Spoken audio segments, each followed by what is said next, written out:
Se um número é positivo, então, pela regra de sinais na multiplicação, ele ao quadrado é mais com mais dá mais, é positivo. Se o número é negativo, então ele ao quadrado, menos com menos dá mais, também é positivo.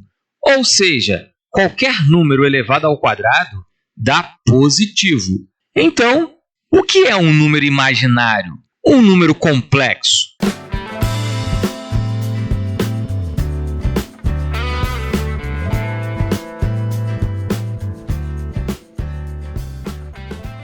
Olá, eu sou Thiago Reis, professor de matemática, e neste InMath a gente vai falar sobre uma das etapas do surgimento dos números complexos. Uma das grandes impulsionadoras no desenvolvimento de novos conceitos na matemática foi a busca por soluções de equações algébricas. O filósofo e matemático René Descartes, com seu desenvolvimento da geometria analítica, aplicou conceitos geométricos na solução de equações. Ele desenvolveu métodos em que as operações aritméticas correspondiam a transformações em segmentos de reta no plano. Descartes rejeitava as raízes negativas, pois, para ele, as soluções das equações eram segmentos de reta. Logo, não faziam sentido soluções negativas.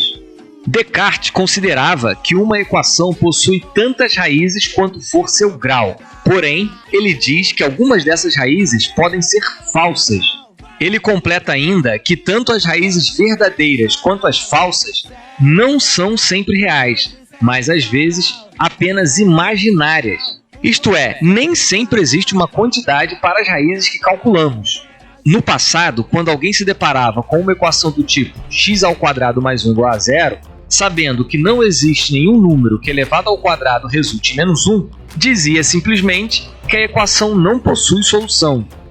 Agora, vamos ver só um probleminha com o qual o matemático italiano Rafael Bombelli se deparou.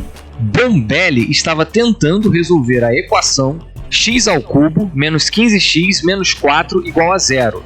E para isso, ele usou a forma de Cardano-Tartaglia. Ah, deixa eu te contar. A história dessa fórmula aí é maior fofoca. A gente já falou um pouco dela no InMath 91. Mas você pode dar uma procurada a mais para não ficar com a fofoca pela metade. Bem, voltando. Aplicando a fórmula, Bombelli chegou à raiz quadrada de um número negativo. Portanto, a equação não possui solução. O problema é que Bombelli estava meio à toa, meio com tempo livre, ainda não existia Instagram naquela época, nem canal InMath para ele se distrair. Então, ele começou a fazer uns testes. Será que 1 pode ser solução da equação? Bombelli, por que você quer testar o 1? Se pela fórmula de Cardano-Tartaglia, você já viu que a equação não tem solução. 1 ao cubo dá 1. 15 vezes 1 dá 15. 1 menos 15 menos 4 não vai dar zero. Não te disse?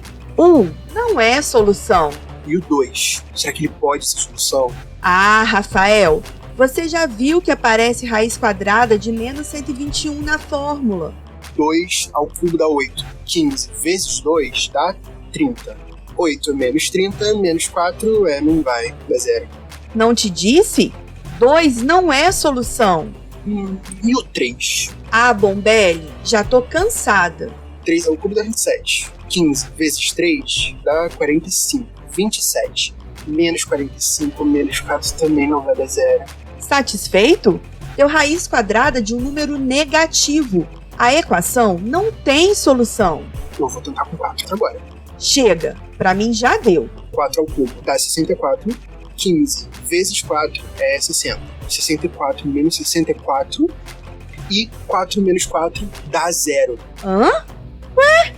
Como pode ter dado raiz quadrada de número negativo na fórmula e mesmo assim a equação possuir solução? Quando se deparou com esta equação, Bombelli imaginou que de alguma maneira a fórmula deveria chegar à solução x igual a 4. Mas como? A fórmula gerou um objeto estranho, o raiz quadrada de menos 121. Bombelli então respirou fundo, se encorajou, arregaçou as mangas e se aventurou. Bombelli se perguntou o que aconteceria se ele trabalhasse com um objeto estranho como se ele fosse um número normal. O que acontece se eu fizer contas com raiz de menos 121 com as mesmas regras que a gente faz com os números verdadeiros? Mas, Bombelli, raiz de menos 121 não é número. As regras aritméticas que a gente conhece são válidas só para números. Eu sei. É só uma curiosidade, é só um e se. Sei que ele não é um número, mas o que acontece se eu fizer contas com ele como se ele fosse um número? Bombelli, então, observou que 121 é igual a 11 ao quadrado. Portanto, raiz quadrada de menos 121 deveria ser raiz quadrada de menos 1 vezes 11 ao quadrado. Como raiz do produto é produto das raízes... Mas, Bombelli, essa propriedade é válida para números reais. Você não sabe se é essa coisa estranha? Respeita essa propriedade. Sim, eu sei. É só uma aventura, um e se. Bombelli continuou as contas. Utilizou a comutatividade da multiplicação. Mas, Bombelli, o raiz de menos 1 satisfaz a propriedade comutativa? Não sei, mas e se? A expressão é a soma de duas raízes cúbicas. E as duas raízes são de objetos do tipo um número de verdade somado com um número de verdade multiplicado pelo objeto estranho raiz quadrada de menos 1.